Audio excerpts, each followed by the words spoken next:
విధమైన ప్రతి మాట గురించి లెక్క చెప్పవలసి ఉన్నది.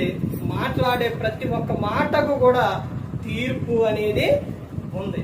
క్రైస్తవులు ఎన్నిసార్లు వినుంటారండి మాట? క్రైస్తవులు ఎన్నిసార్లు వినుంటారు?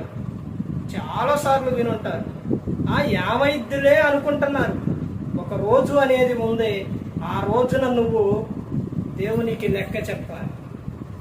మనల్ని చేసిన దేవుడు ఆకాశాన్ని భూమిని సాక్షులుగా పెట్టారు. ఆకాశం ఆలకించు, భూమి చెవియొగ్గు అని సాక్షులు పెట్టారు. 139వ కీర్తనలో నువ్వు కూర్చుండుట, లేచుట, పడుకునుట మొత్తం కూడా నాకు తెలుసు అని చెబుతున్నారు.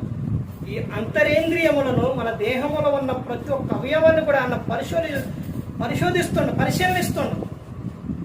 అది ప్రతి ఒక్కరు కూడా గమనించుకోవాలి. క్రైస్తవ కుటుంబంలోని పెద్దలుగా ఉన్నవారు ఎలాంటి తప్పులు చేస్తున్నారు అంటే ఈ రోజున వారి ఇష్టానుసారంగా మాట్లాడేస్తున్నారు.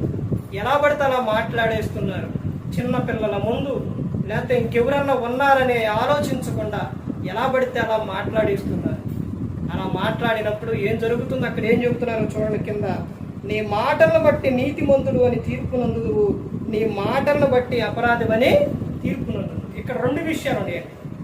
రెండు విషయాలు ఏంటంటే, దేవుడు నీకు ఈ లోకంలోనే నువ్వు మాట్లాడే మాటలకే ఏంటి మాటలు, ఏంటి వీళ్ళు ఎలా మాట్లాడతారని ప్రజలకు గన నిన్ను అప్పగించేస్తే వాళ్ళే నిన్ను ఏం చేస్తారు? పలానా వ్యక్తి, పలానా ఆమె ఎలాంటి ఆమె, పలా ఆయన ఎలాంటి ఆయన, అన్ని బూతు మాటలేనా, అని మాట్లాడుకుంటారు. ఆ తర్వాత నీకు తీర్పు అనేది లోకం విడిచిన తర్వాత తీర్పు ఉండిద్ది. మా మనుషులు పలికే ప్రతి ఒక్క మాట వ్యర్థమైన మాట గురించి చాలా జాగ్రత్త కలిగి ఉండాలండి. ఎలా మాట్లాడుతున్నారో ప్రతి ఒక్కరు కూడా తెలుసుకోవాలి. నీకు తెలుసు ఇలా మాట్లాడితే తప్పు, ఇలా మాట్లాడితే ఇది చెప్పకూడదు, ఇలా మాట్లాడకూడదు, ఇలా గట్టిగా అరవకూడదు, లేకపోతే గట్టిగా ఇలాంటి విధంగా చేయకూడదని క్రైస్తవులకు తెలుసు. యేసుక్రీస్తు ప్రభువారు ఇక్కడ ఉన్నప్పుడు ఆయన కేకలు పెట్టల, ఆయన అరవలేదు, ఆయన శబ్దంతో బయటికి వినపడలా. అంత ఓర్పు సహనం యేసుక్రీస్తు ప్రభువారు కలిగి ఉన్నారు. ఆ గ్రంథంలో ఉన్న మాటలు నా గురించే చెబుతున్నారండి, మా గురించే చెబుతున్నారు.